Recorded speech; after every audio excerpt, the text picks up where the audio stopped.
This is Theater Talk. I'm Susan Haskins. And I'm Michael Riedel of the New York Post. Stephen Massicotte's The Oxford Roof Climbers Rebellion is a wonderful new play dealing with the life of the British genius and cultural hero T.E. Lawrence and his equally brilliant friend Robert Graves. We are very happy to have Stephen Massicotte here with us now. Stephen, what inspired you to write this play about the aging, although he was, in his 40s, T.E. Lawrence and his relationship with Graves?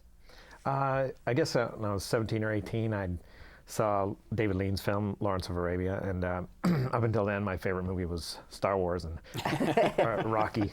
So after that, Lawrence of Arabia became my favorite film. And in my 20s, my early 20s, I was teaching in the military, summer camps, and so I was reading a lot more of his biographies, learning about leadership and things like that. And then as I was writing plays, I wrote a play called Mary's Wedding, which is a First World War play. And I'd read Robert Graves' book, Goodbye to All That, which features, it's really up there. And about 4 or 5 pages near the end of the book talks about meeting Lawrence at Oxford and striking up a friendship and some of the troubles that they were feeling left over from the war, and some of the pranks that they got up to. And when Mary's Wedding played at the National Arts Centre of Canada, the artistic director there, Marty Meriden, said to me that she wanted to commission me to write a play, and what would I like to write about? I said I'd like to write about Lawrence of Arabia. So that was the When the play begins, where is Lawrence of Arabia in his life now? He's been famous, he's gone through the desert, he led the Arab Revolt, all that kind of stuff, but now he's kind of been drifting into retirement of sorts at Oxford with this nice, comfortable teaching position.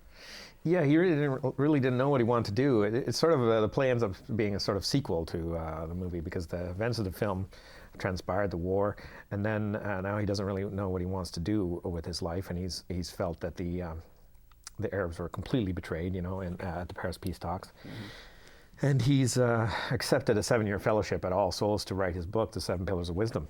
It's not in the play, but it was at one point, but we cut it. But it's true that he'd finished writing the book, and then he'd lost the complete manuscript. Really? And at this point in the play, in history, in the play, he's rewriting the book from memory. God. That's a substantial manuscript to lose. Do we know how he lost it? On a train from London to Oxford. Really? People claim that afterwards that they read the rewritten chapters that had read some of the other chapters of the book, of the other draft, had claimed that they were virtually identical. So no one knows for sure whether he staged it, of course. Well, he had a very strong and disciplined mind, to say the least. Yeah, and I would believe that he'd be able to rewrite it again from memory. He had a brain like a And what's steel Robert trap. Graves doing at Oxford at this point? Robert Graves had just come back from the war and was seriously wounded and nearly died at the Somme, and had just been married and had 2 children, and he was only like 24 years old, and was studying English classics at Oxford, and suffering from shell shock and sort of disillusionment with England after the war, and what had his idyllic upbringing, Victorian Edwardian, and then. So then you bring in the figure of Lord Curzon, who is the establishment himself, the Viceroy of India. He represents the British Empire that these guys are waging this guerrilla war against in Oxford. Yeah, Curzon was a quintessential Oxfordian. Victorian, and the symbol of all that they sort of the symbol of the whole imperial problem, right? That sent them off, and he had been adversary to Lawrence at the Paris peace talks, and had been appointed Vice Chancellor of Oxford. So he was right in Lawrence's backyard, or Lawrence was right in his backyard. They were like frat boys, weren't they, sort of? Yeah, I think they were trying to go back to a time before the war. Both of them were trying to get back a memory from, both had lost very close friends that they'd gone to school with, and relatives, and Lawrence had lost 2 of his brothers in the war, and I think they were, it was sort of like going back to before the war. They were chumming around in almost undergraduate type days, and there's the implication that some believe that they're having an affair. Was there any? I mean, again, we said Graves is married to a woman, albeit a very feminist woman who dresses in men's clothes. But is there any substantiation that there was an affair? I suppose one could, read into it that way.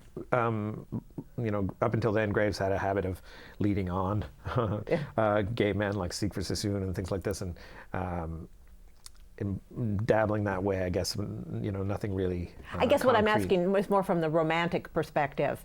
Do you believe that there was a relationship I between believe the two of I them? think so. Lawrence, romance. they had habits of, falling in love with men.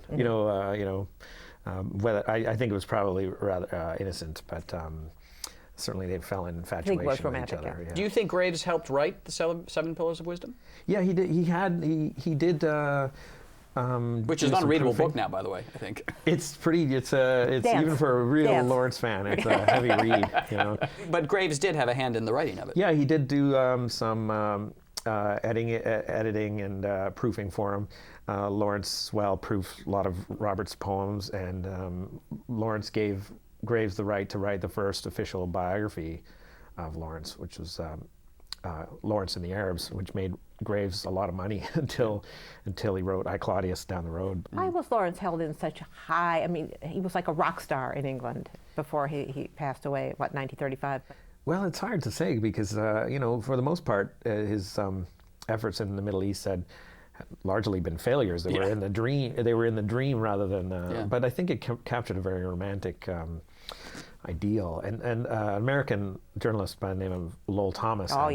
Done a lecture show and pretty much created the idea, and it was almost the birth of this sort of media. Didn't he work for the Chicago Tribune? I think so. He came over and spent a little time in the Middle East, met Lawrence, did some talks, did some pictures, brought it back, and this show was selling out in London and New York and everywhere. They did it a went. lecture tour with slides. Oh yeah, it was super popular. At first it was, the revolt in the desert, and then it became Lawrence of Arabia.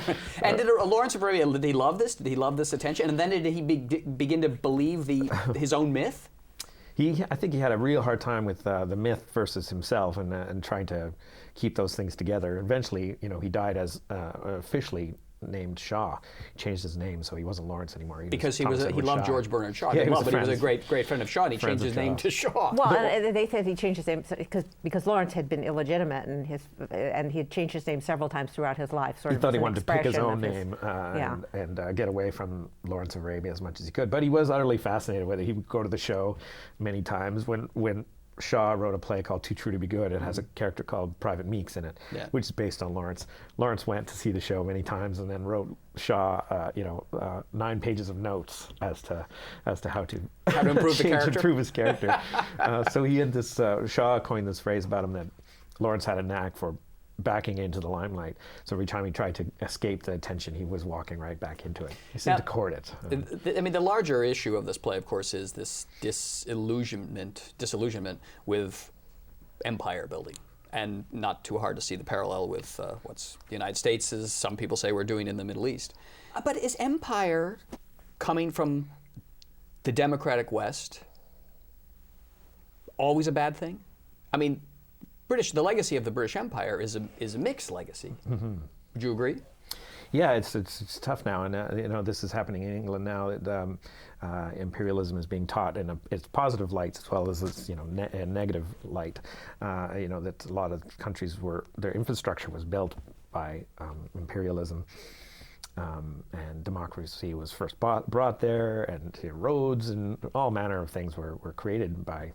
Well, I mean, you could say there's a direct link between the empire and the success now in India of their banking system, because the English brought English to the Indians, and there are 800 million who speak English and now can get jobs in the global economy. Yeah, it's tough. It's hard to see that and a lot of these countries would have hung back in sort of the Middle Ages, so to speak.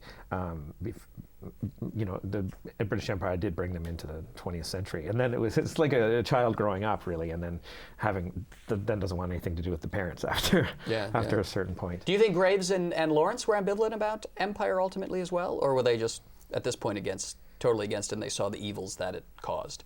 I think so. I think the kind of imperialism that Lord Curzon represented, I believe they were against that. I think more so I think the message for me for the play is that the best thing to do, is to concentrate on your efforts on home as much as you can. Sometimes that sort of, rampant looking elsewhere to go everywhere else ends up losing your sense of self or where you belong. Isn't that Lawrence of Arabia? Yes, his desire to roam the desert, and then he couldn't figure out who the hell he was. His own but much identity. of what Empire was about is they needed to look someplace else because home seemed so grim there in the British Isles. Yeah, that's unfortunately it. It seems like, you know, when you can give someone else advice, it's so easy, and then you can't give your own, you know, yourself your advice. I do that all the time. But everyone does that. It's so much easier to help everybody else's problem. Stephen Massicotte's play about Empire and about two really phenomenal characters, T.E. Lawrence and Robert Graves, is called The Oxford Roof Climbers Rebellion, and it's at the Urban Stages. Urban Stages. And thanks for being our guest tonight. Thank you. It's going to very be much. on until November 16th, 17th, November 18th. That's 18th, I think. And we hope it will extend. We hope so too. I just heard stop shopping.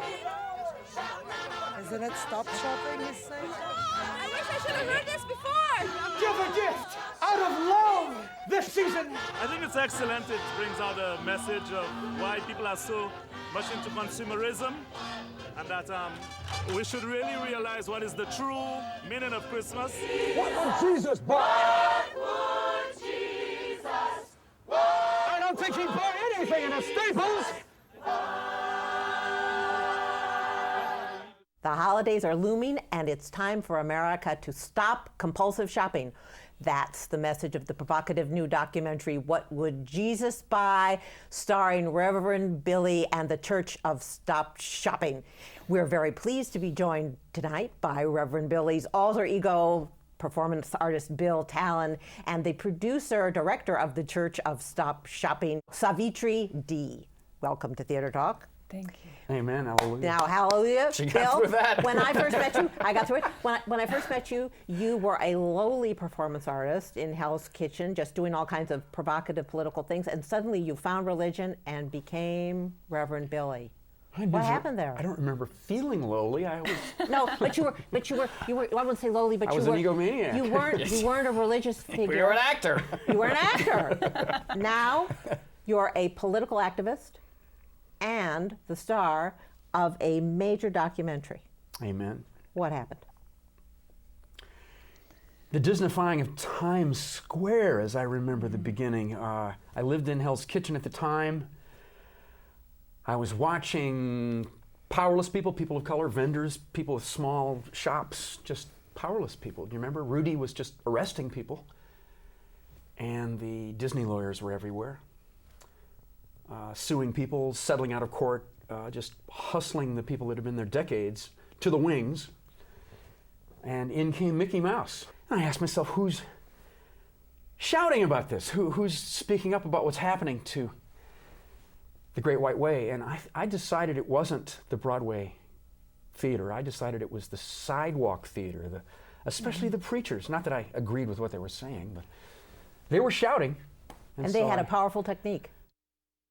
And I had a white coat from, I was catering tables on the side, and I got a little pine pulpit from a thrift store, and a $5 collar, as the British say, the dog's collar. So I started preaching in front of Mickey Mouse's high church of retail. And now you're traveling all over the country, all over the world, with your Church of Stop Shopping. You have your own Amen. Church of Stop Shopping choir, and you do these presentations, you do these actions. Yes. Savitri, where did the Church of Stop Shopping choir come from, and how do you get them to follow this guy all over the country? It's amazing. At this point, there are 50 people on stage Yes. when we do our whole revival show. And almost all of them have just come to us because they care about the message, really. They care about the politics of what we're doing. So most of them are performers and have worked in theater or are singers, musicians. And they all sort of hear about it through the newspaper, or a friend tells them, or they see us in a store doing a performance. One of our singers came to us because she worked at Starbucks, and we went in there and did an action. Amen. And she's like, oh, A conversion. Save that girl's soul. Amen. Okay. And you have your revival meetings, which are very well attended now, and have become Hallelujah. this movie, What Would Jesus Buy? But also, you go into places, which brings us to why you're not allowed in any Starbucks in California. What is the story there? Savitri and I are theater people. Yeah. And all the theater folks watching Theater Talk tonight, I mean, there's a moment when the air is shaking on stage with charged magic, and we know there are moments when it doesn't. Yeah. But we'll never forget when it does. Yeah. And something happens in the whole place. The audience, the ushers, Yes. the people in the lights, time stands still. But what happened in Starbucks? We They have arrested found you. that that happens when we are exorcising the Starbucks cash register. And we ask that the fabulous unknown, whatever you are who created us, drive the demons out of this cash register. And what does the manager then call the police and you usually get sort of Yes, strung? long before that moment, the police are inside. But don't they play into your hands then? I mean, the whole idea is to get publicity and attention for what you're doing. And They don't seem when to a be company aware like of that, Starbucks Michael. goes after you, they elevate you and you get the New York Times and you wind up That's with a right. documentary. Well, it's massively inconvenient for us, though. We had to go to the West Coast. We had to fly there several 3 times. times I mean, to- it does break your bank after a while. These for the court cases, action. you know. So they Right. know that at least they're just going to slow you down. And then, of course, when you have open court cases, right now we have 3 open. It makes it difficult for us to continue that work. You know, But they're well within their rights, we have to say. I mean, if I have a store, you come in and attack Sure. my cash register and do that sort of stuff. I mean, I have the right as the owner to say, knock it off. Yeah. There are people here who are buying my Absolutely. goods and you're getting in their way. I'm going to, call the police and there's I'm a going to scene- take an action out against you to keep you from disrupting They're my doing their business. job. That's Yeah, fair. yeah. That's Yeah, fair. it's- I wanted to say the culmination of your film, which is, we'd say, it's about your odyssey across America to preach about the coming shopacalypse, right? Morgan Spurlock put 5 camera people in the buses with us, and we went out across the country. And we started in Times Square at the beginning of this preacher project on Buy Nothing Day, and then go out across the country trying to slow down the frenzy The frenzy. And you of build shopping in the yeah. super malls and on the streets. But you're also talking about the disparity of wages that, like, for instance, you bring up the Disney company, how they pay their laborers creating their stuff for their stores. And It's such a general critique that trying to slow down consumption in America. If you try That's to our do that, basic you would- economy. You Yeah. kind of wreck, you wreck everything, I'm afraid. So we concentrate on certain things. The child hypnosis around the time of Christmas, the credit card debt scams that go on, the sweatshops, the union busting. We have certain things that we concentrate on. If we were able to get people to give gifts in a new way, or perhaps some would say in the old way, with a feeling of reciprocity and community, love, family, and not just run up these bills. There's something that slightly bothers me, though, about your documentary. You go after, the McDonald's, the Starbucks, the big corporations. They can handle it fine. Corporations are evil from a certain perspective, fine. But you then look at some of the consumers in this movie. For example, a woman who buys all the stuff for her dogs. Right. And I get the sense, you in some levels, you see them as victims of being manipulated by the corporations, but you also, I think, are kind of exploiting them in a way. They come across as ridiculous, pathetic, silly figures. And I found that was a little cruel, that there was some malice towards these consumers in your movie. I would have to disagree. All the people who worked on this film, who showed up in those scenes, they knew what the film was about. They weren't taken by surprise, or we weren't tricking anyone into doing it. There were no hidden cameras or anything like that. And I think there's something untoward about that. yes, so Michael I'm not gonna was in say the you're wrong. documentary booth. Go ahead. I'm not going to say you're wrong. The fact is that we have an emergency right now in the world and in our society. And Americans shopping is causing the climate crisis as much as anything is. We have, as theater people, we've got to poke some holes in the walls of our theater and notice that the ocean is rising. We've got to notice what's happening. And to make that statement clear, you're going to offend... There's some little people that you're going to have to make fun of and ridicule. But Dr. King offended a lot of people, and Jesus Christ, and Mahatma Gandhi, and Victor Jara, and Cesar Chavez. And any time society has shifted, there have been people that have been hurt. I don't want to hurt those people. There's Judge just a anyone. kind of smugness, though, I think that comes out Oh, I when you hope look not. at the little girl, and she says, "Well, I have to have the new thing because my friends have the new thing, and I'm very smart, but I need the new thing," and all that kind of stuff. She also said something like, If everybody buys it, then I'm gonna buy it. I just feel like sometimes you have to buy your clothes at a certain place, or else you won't be considered normal. People will laugh at you. Rumors will spread. and that is a bad thing. There's always, I think, a second thing they say, which brings them closer to us, which is compassionate. And I think ultimately, and I really hope this is true, that it is a compassionate story. But crusading for the end of the consumer culture and shopping, what if you take that step further, how would you then employ all of these people who work in this gigantic industry? Well, what we think is that there's diversity... There's jobs created for middle and working class people in this consumer culture. I mean, the women who help you at the store, the women behind the cash register, if you take consumerism away, where do these people go to work? If you're talking about Walmart, usually that person has had his or her job destroyed when they were in a healthy economy. When the town was cooking along, Walmart came along, sucked the life out of that main street. Well, Walmart would argue that they provide enormous numbers of jobs. Of course, but that argument has been disproven so long ago. I grew up in a small town, so I know small business that. I gotta say, there aren't any Walmarts that I don't buy Black & Decker tools and all that kind of stuff. But when you walk into a place like Walmart or a Home Depot, they are bringing people lots of things that people would not have been able to have before that can be very useful in their lives. A small store can't give you maybe all the tools you want to build your own home, but something like a Walmart can bring that to you. And I don't understand why that's such a bad thing. People built their homes before Walmart, so they must come from Amish somewhere. people, but no. I'd like to say, going back to theater for a moment, what was happening when the Reverend Billy Project started in Times Square is that I noticed that there was an attitude that there was no connection between what was happening with the independent shops and the sidewalks, the culture of the theater of public space, and the 50-foot wide Broadway stages. The big stages, they were merchandising machines. They were at that point hitting their stride with it. This is after Twilight and Bring to Noise and Angels in America. This is when they really started staging Hollywood movies that could be adapted to the stage, basically. I was looking at a depoliticized theater world, which disappointed me. But the disconnection, I thought, was a mistake. Ultimately, you have to have rich language and characters and New Yorkness and sassiness and lies and gossip, and you have to have that Demon Runyon electricity in the streets, in the commons, in the environments. Yeah, but along with that comes drug addicts and prostitutes and a healthy danger, neighborhood, which Times Square was. A healthy neighborhood there. as the best writing. People who know each other, who are telling each other stories, and that's what happens in independent shops. Is the proprietor knows you, knows their products, and they start saying things. You go into a Home Depot, you go into a Walmart, you've got a hush. You've got Muzak, you've got corporate policies, you've got sweatshop products on the shelves, and you've got a kind of very, I think, anti-theatrical setting. It's bad theater. Walmart's bad theater. Amen. I know. Where's my pulpit here? I find it very dramatic. I went into Walmart once. I thought it was wonderful and dramatic, and all sorts of things you can look at and buy.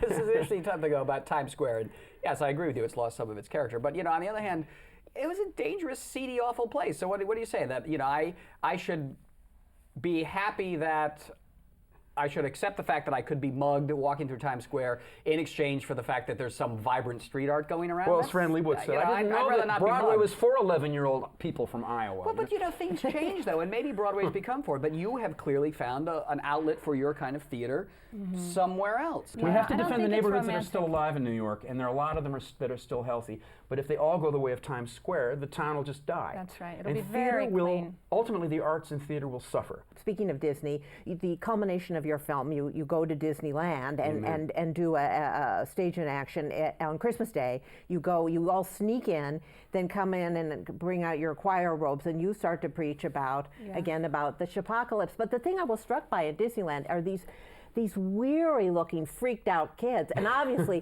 that's been selected for the camera. I think you find a lot of kids at Disneyland are quite happy to be at Disneyland. But there is the stress of Christmas that I must have this thing, I must have this next thing.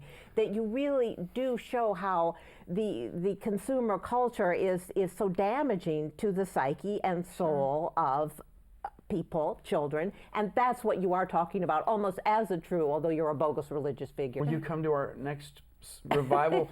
You might not say bogus so easily. It's at the Highline Ballroom. All right. November 4th and December 2nd are the next two revivals. All right. In the Chelsea. Well, wonderful. What Would Jesus Buy, opening November 16th in your local theater across the country, and Thank you so much, Reverend Billy. Bill Talen. Change Susan. St. Michael, Savitra thank you. D. I'll see you at Bloomingdale's. I've got to get some friends You gotta some stop gifts for shopping, Christmas. brother. We'll be out front with a bullhorn. I once bought praying for Susan you. a year. And I'll see you at Walmart. Where's your local Walmart, Michael? I like Walmart. I like things to build houses with. Let's go there together and change I bought some that fertilizer at the Home Depot once. It was And we're fabulous. It was reminded, cheap. goodbye everybody, it's the Cinema Village. Good Amen. night. We have the magic. Need to stop. The corporation stole Christmas. We can take it back. Stop. You will be arrested. Let's give a real gift. Going to jail tonight. I'm challenging. We won't shop again. Stop shopping. Stop shopping here. Merry Christmas. Stop. Leave Disneyland. Our thanks to the Friends of Theater Talk for their significant contributions to this production. Theater Talk is made possible in part by the Frederick Lowe Foundation, the Eleanor Naylor Dana Charitable Trust, the Allan S. Gordon Foundation, the Corey and Bob Donnelly Charitable Fund, Carrie J. Fries, the Dorothy Strelson Foundation, the New York City Department of Cultural Affairs, and the New York State Council on the Arts, a state agency. Playbill Online is the official website of Theater Talk and the home of the Playbill Club, providing information and opportunities for theater lovers.